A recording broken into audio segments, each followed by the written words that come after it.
दोस्तों, आज की यह वीडियो काफी महत्वपूर्ण बात पर आधारित है। एक ऐसी बात जो लगभग हर इंसान अपने जीवन में महसूस करता ही है, और वह है मजबूरियां। आज के इस वीडियो में हम जानेंगे मजबूरियों को देखने का सही तरीका क्या है। मजबूरियां जीवन का एक महत्वपूर्ण हिस्सा है और हमारे जीवन में अक्सर आती है मजबूरी। एक व्यक्ति के जीवन में ऐसी स्थिति को दर्शाती है जहां व्यक्ति कुछ करने में सीमित रह जाता है, अक्सर बिना अपनी इच्छा के, क्योंकि उनके पास कोई दूसरा विकल्प नहीं होता। ऐसी स्थिति में हम जो करना चाहते हैं, हम वह चाहकर भी नहीं कर पाते।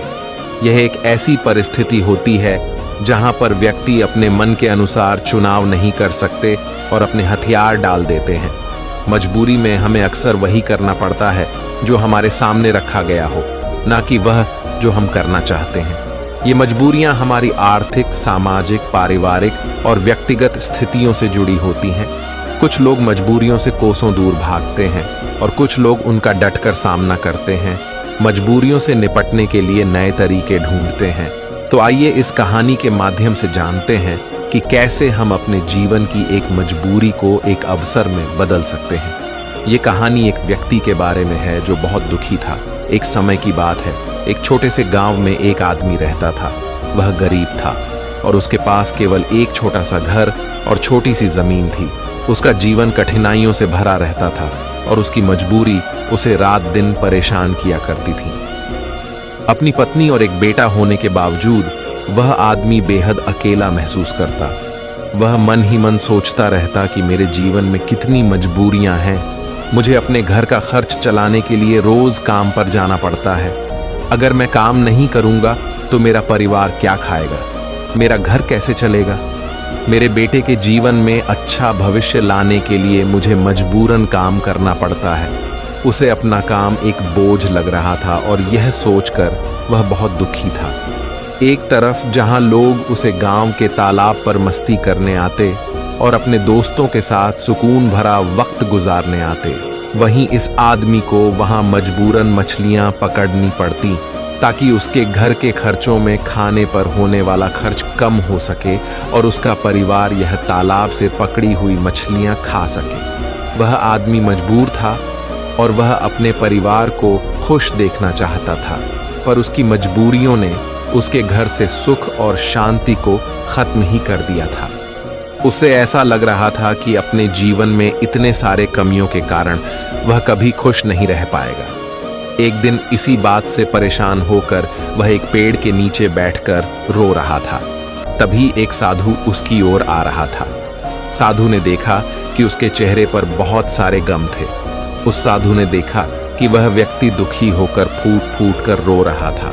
साधु ने उस व्यक्ति के पास जाकर पूछा, क्या हुआ बेटा, तुम इतने क्यों परेशान हो? उस आदमी ने साधु की ओर देखा।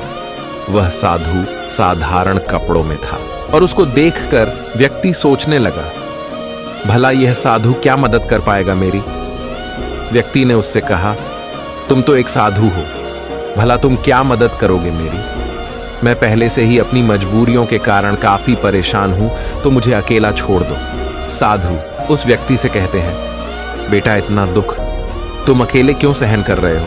मुझे बताओ क्या हुआ, शायद मैं तुम्हारा दुख दूर कर सकूं। वह व्यक्ति उस साधु से कहता है, तुम मेरा दुख दूर करोगे, तुम मेरी मजबूरियों से मुझे मुक्त कैसे कर सकते हो?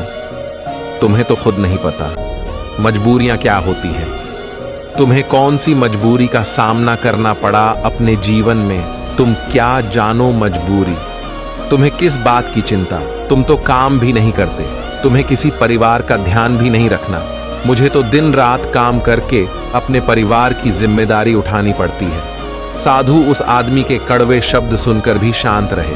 वह समझ गए कि यह आदमी अपने जीवन में अपने कामों और मजबूरियों को बुरा समझता है और इसी कारण यह काम को बोझ समझकर मन से किसी भी काम को नहीं कर पा रहा है।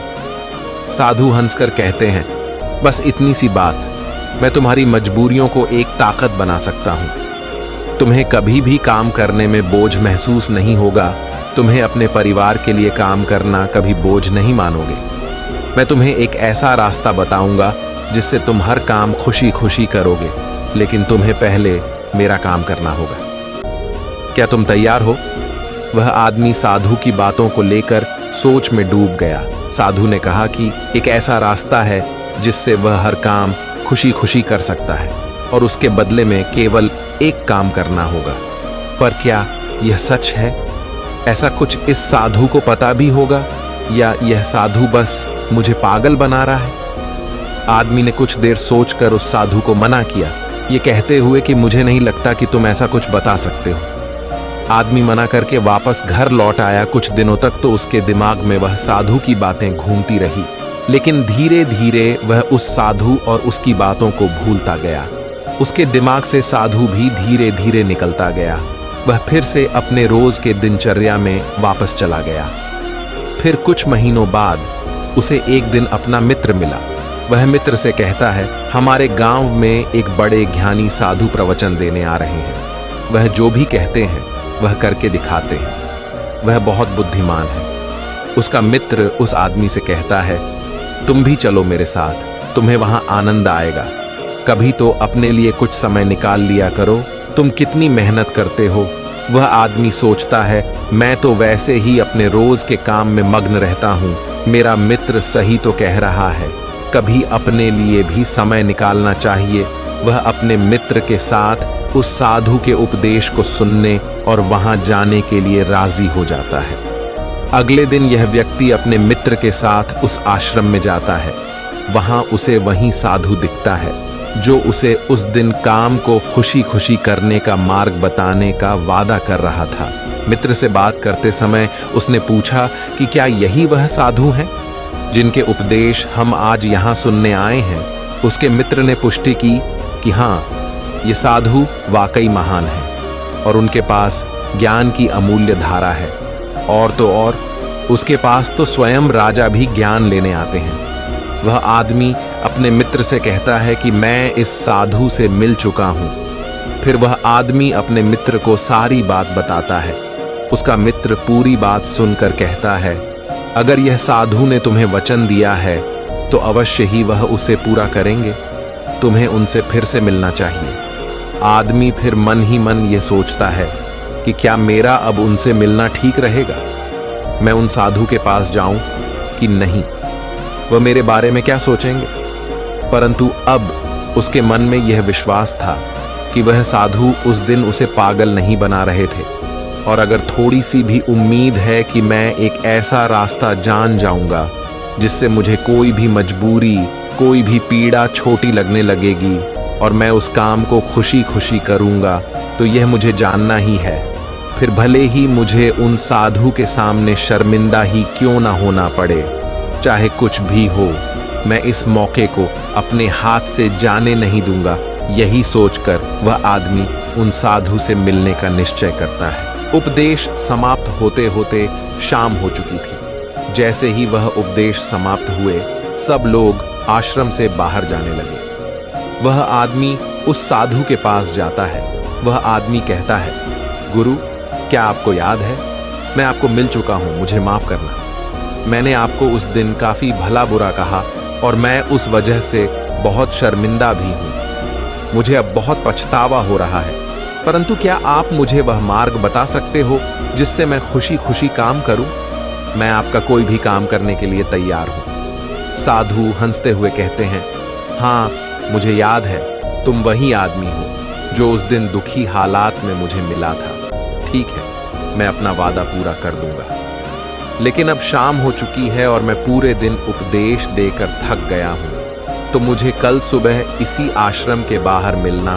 वह आदमी बहुत खुश होता है और कहता है, जी गुरुदेव, मैं कल सुबह आपसे मिलने आ जाऊंगा। सुबह होते ही वह आदमी उस आश्रम के बाहर उस साधु से मिलने जाता है। जब वह आदमी वहां पहुंचता है तो गुरु दरवाजे पर रुके होते हैं। वह व्यक्ति उन साधु के पास जाता है और कहता है, गुरुदेव, मैं तैयार हूं। साधु उस व्यक्ति से कहते हैं, बेटा, मुझे अपना वादा याद है जो मैंने तुमसे किया था, परंतु तुम्हें समझने के लिए मुझे तुमसे काम करवाना पड़ेगा। वह आदमी उस साधु से कहता है, जी गुरुदेव, मैं कुछ भी करने के लिए तैयार हूं। आपका काम क्या है जो मैं कर सकता हूं, मुझे बताइए। वह साधु उसे पास के तालाब के पास ले जाते हैं। वहां एक बड़ा सा पत्थर था जो पानी के बहाव को रोक कर बैठा था। साधु उस व्यक्ति से कहते हैं, बेटा, क्या तुम्हें यह पत्थर दिख रहा है जो पानी के बहाव को रोक कर बैठा हुआ है? फिर साधु कहते हैं, तुम्हें इस पत्थर को यहां से हटाना है। जैसे ही तुम इस पत्थर को हटाएंगे, तुम्हें तुम्हारे प्रश्नों के उत्तर मिल जाएंगे। व्यक्ति कहता है, लेकिन गुरुदेव, ये कैसे मुमकिन है? ये तो इतना बड़ा पत्थर है, मैं इसे कैसे हटाऊंगा? और फिर इस पत्थर को हटाने से मेरे जीवन की मजबूरियां कैसे हट जाएंगी? मुझे कुछ समझ नहीं आ रहा। साधु कहते हैं, तुमने कहा था कि तुम मेरा कोई भी काम कर दोगे, तुम्हें इस पत्थर को हटाना ही पड़ेगा, अन्यथा मैं तुम्हें तुम्हारे प्रश्नों का उत्तर कभी नहीं बताऊंगा। अब मैं अपनी आश्रम जा रहा हूं, जब तुम ये काम कर दोगे उसके बाद तुम मुझसे मिलने आना। इतना कहकर साधु अपने आश्रम की ओर बढ़ गए। उस आदमी ने सोचा, मुझे ये समझ नहीं आ रहा है कि गुरुदेव मुझे इस पत्थर को हटाने का काम क्यों दे रहे हैं, लेकिन जो कुछ भी हो, मेरे समस्याओं का हल तो मुझे चाहिए। मैं अपने जीवन से बहुत दुखी हूं, और अगर मुझे इस पत्थर को हटाने से मुझे गुरुदेव उत्तर बता देंगे तो ठीक है गुरुदेव, अगर मुझे यह करने को कह रहे हैं तो इसमें जरूर कोई बात होगी। इतना सोचकर उस आदमी ने उस पत्थर को अपने हाथों से हटाने का प्रयास शुरू किया, लेकिन वह पत्थर इतना विशाल और भारी था कि वह थोड़ा भी नहीं हिला। कुछ देर बाद थक हार कर उसने अपने पीठ के बल पर लेकर फिर से प्रयास किया। उसने पत्थर को हटाने की कोशिश की। उसने देखा कि वह पत्थर थोड़ा सा अपनी जगह से हिल गया, पर जैसे ही वह थोड़ा सा सीधा हुआ, वह पत्थर फिर से अपनी जगह पर वापस आ गया। उस आदमी का आत्मविश्वास टूट गया। वह मन ही मन सोचता है कि यह कैसा काम दिया है मुझे इस साधु ने। यह पत्थर तो हिलने का नाम भी नहीं ले रहा। बाहर बहुत धूप थी और वह आदमी पसीने में भीग जाता है।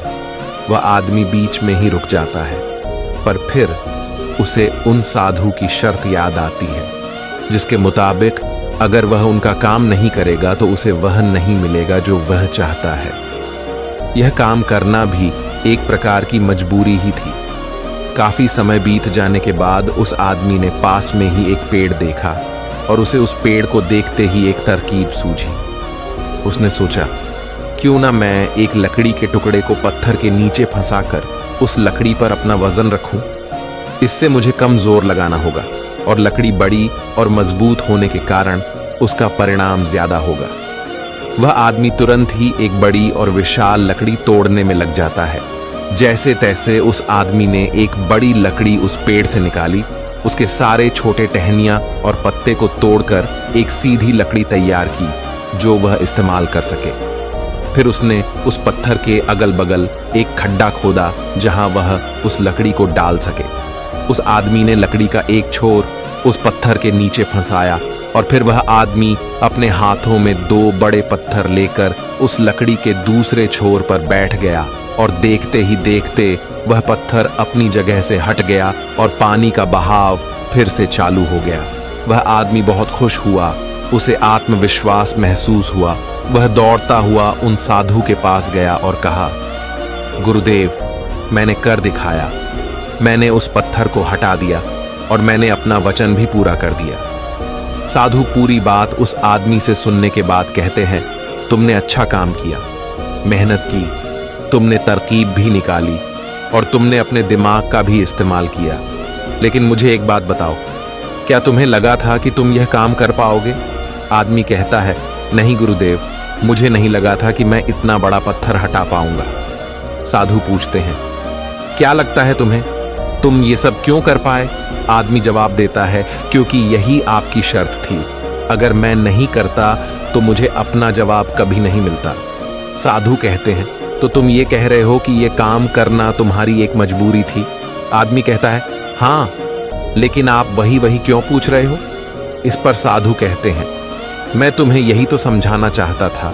जिस तरह आज तुम्हारे सामने वो पत्थर हटाने की मजबूरी थी, इसी तरह तुम्हारे जीवन में भी तुम्हारे सामने कई मजबूरियां आएंगी। साधु आगे कहते हैं, मजबूरियां ही तुम्हें वह काम करवाती है जो तुम्हें नहीं लगता कि तुम वह कर सकते हो। तुम्हारी मजबूरियां तुम पर बोझ नहीं है, बल्कि मजबूरियों के कारण तुम जिंदा भी हो। तुम खुद सोचो, अगर तुम्हारे ऊपर मजबूरियां ना होती और काम करके अपने परिवार के लिए कमाई करने की कोई पाबंदी ना होती, तो क्या तुम अपने घर से बाहर भी निकलते? नहीं ना।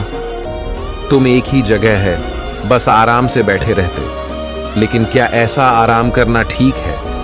क्या तुम्हारे शरीर में बीमारियां नहीं आ जाती? तुम अपनी मजबूरियों के कारण काम करते हो, जिससे तुम स्वस्थ और तंदुरुस्त रहते हो। जहां तुम पहुंचना चाहते हो, यह मजबूरियां ही तुम्हें वहां का रास्ता दिखा सकती है। वह हमें बताती है कि हमें क्या करना चाहिए। उस लक्ष्य तक पहुंचने के लिए तुम्हारी समस्या यह नहीं है कि तुम्हारे ऊपर मजबूरियां हैं, बल्कि तुम्हारी समस्या यह है कि तुम उन मजबूरियों को एक बोझ समझ रहे हो। हमारी मजबूरी हमारे लक्ष्यों को प्राप्त करने में हमारे लिए एक माध्यम बन सकती है और हमें नए दिशाओं में ले जा सकती है।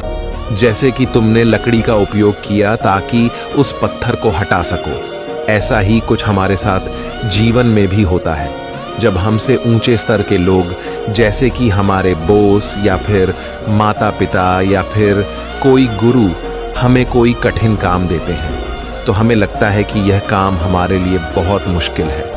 उदाहरण के रूप में, जब हमारे बॉस हमें एक बड़े और कठिन काम को संभालने का काम देते हैं, या जब तुम्हारे व्यापार में कोई विरोधी व्यापारी तुम्हारी तकलीफ बढ़ा देता है, जो तुम्हारे लिए मुश्किल होता है, तो तुम कैसे उसका सामना करोगे? अक्सर हम नहीं चाहते कि ऐसी समस्याएं हमारे सामने आए, लेकिन सच्चाई तो यह है कि वह हमारे सामने है और हमें हमारे लक्ष्यों को प्राप्त करने से रोक रही है।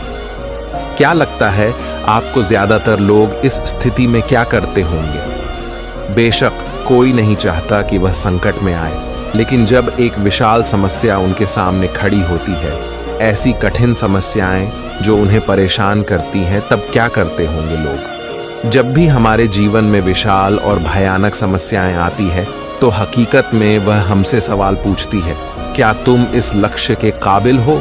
क्या तुम इस परीक्षा का सामना कर सकते हो? आप क्या करोगे? क्या होगा आपका उत्तर इस प्रश्न पर क्या होता है जब आपके सामने एक समस्या खड़ी हो जाती है जिसका समाधान आपके लिए मुश्किल होता है? क्या आप भाग जाएंगे? क्या आप अपने लक्ष्य को किस्मत के हाथों छोड़ देंगे? अगर हम इतिहास की ओर देखें, तो हजारों लोगों ने इन सारे प्रश्नों का उत्तर ना में दिया। उन्होंने अपने हथियार डाल दिए, अपने लक्ष्य को छोड़ दिया, सिर्फ इसलिए क्योंकि उनके सामने एक बड़ी समस्या आ गई थी। ऐसा हम आज के युग में भी करते हैं। हम हार मान लेते हैं। हम अपने उच्च स्तर के लोगों को पागल तक कह देते हैं कि क्या सोचकर मुझे यह काम सौंपा गया, ये काम तो किसी से भी नहीं होने वाला, या फिर हम अपने लक्ष्य को त्याग देते हैं ये कहकर कि शायद यह लक्ष्य मेरे भाग्य में ही नहीं है। लेकिन इतिहास के कुछ लोगों ने इस प्रश्न का उत्तर हमें दिया। वे डटकर खड़े हुए और समस्या के आंखों में देखकर उसका समाधान निकाला। वह कुछ बढ़ाकर पाए उसी समस्या के कारण, और सच कहूं तो वह महान व्यक्ति आज उस मुकाम पर कभी नहीं पहुंच पाते। अगर उनके सामने समस्या नहीं आई होती, तो उनकी समस्याओं ने उन्हें बड़ा बनाया, उन्हें मजबूर किया। नए रास्ते ढूंढने में कोई ऐसा रास्ता जो आज तक किसी ने नहीं सोचा था। बड़े और महान लोग भी अक्सर अपनी समस्याओं से जूझते हैं और उन्हें पार करने के लिए नए रास्ते ढूंढते हैं। समस्याएं हमें मुश्किल में डालती हैं और हमें मजबूर करती है नए रास्तों की तलाश करने में। यही तरीका है जिससे हम अपने लक्ष्यों को हासिल कर सकते हैं और अपने जीवन को सफल बना सकते हैं। और यही सही तरीका है हमारी मजबूरियों को देखने का। जब तुम्हारी नजर अपने लक्ष्य पर होगी, तो तुम्हें अपनी समस्याएं छोटी लगने लगेगी। इसीलिए मजबूरियां अच्छी होती हैं। तो अगली बार जब तुम किसी मजबूरी में खुद को पाओ, तो खुश हो जाना, क्योंकि यह एक मौका है तुम्हें अपने आप को साबित करने का और उसी दौरान वह बनने का जो तुम पहले कभी नहीं थे। दोस्तों, आपने आज के इस वीडियो से क्या सीखा, मुझे आप कमेंट में बता सकते हैं। इसी के साथ मैं उम्मीद है कि आपको आज की वीडियो पसंद आई होगी। इस वीडियो को उस इंसान को शेयर करें जिससे इसकी सख्त ज़रूरत है, और उसी के ठीक बाद चैनल को सब्सक्राइब करें। तो चलिए फिर मिलते हैं ऐसी एक और नई वीडियो में। तब तक के लिए अपना ख्याल रखें। धन्यवाद।